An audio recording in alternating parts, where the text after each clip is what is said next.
القرية التي كنا فيها والعير التي أقبلنا فيها وإنا لصادقون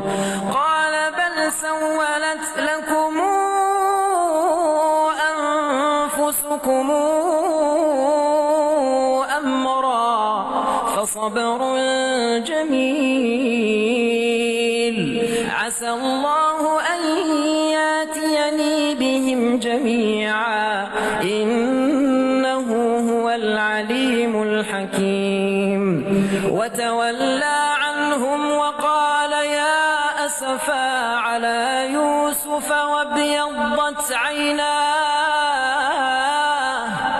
وابيضت عيناه من الحزن فهو كظيم قالوا تالله تفتأ تذكر يوسف حتى تكون حرضا أو تكون من الهالكين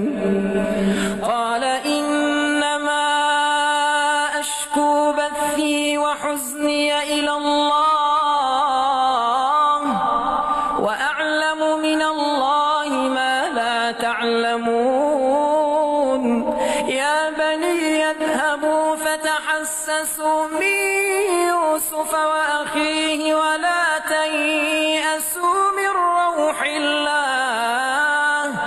إنه لا ييأس من روح الله إلا القوم الكافرون فلما دخلوا عليه قالوا يا أيها العزيز مسنا وأهلنا الضر وجئنا ببضاعة مزجاة فأوف لنا الكيل وتصدق علينا إن الله يجزي المتصدقين قال هل علمتم ما فعلتم بيوسف وأخيه قال هل علمتم ما فعلتم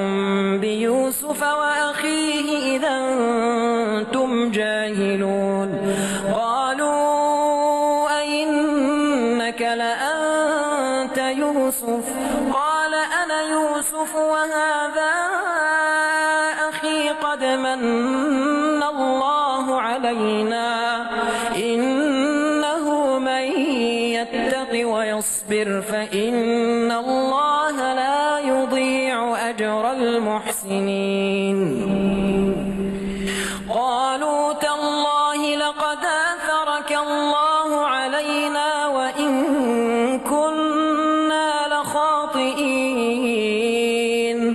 قال لا تثريب عليكم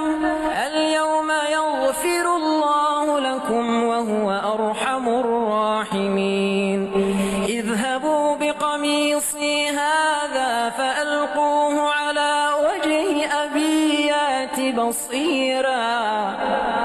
واتوني بأهلكم أجمعين ولما فصلت العير قال أبوهم إني لأجد ريح يوسف لولا أن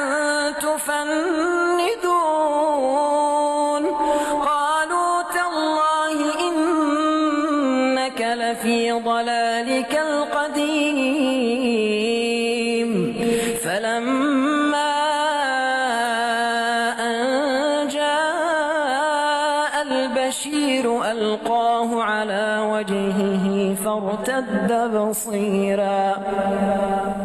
قال ألم قل لكم إني أعلم من الله ما لا تعلمون قالوا يا أبانا استغفر لنا ذنوبنا إنا كنا خاطئين قال سوف أستغفر لكم ربي إنه هو الغفور الرحيم فلما دخلوا على يوسف يوسف آوى إليه أبويه وقال ادخلوا مصر إن شاء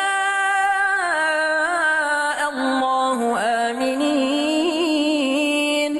ورفع أبويه على العرش وخروا له سجدا وقال يا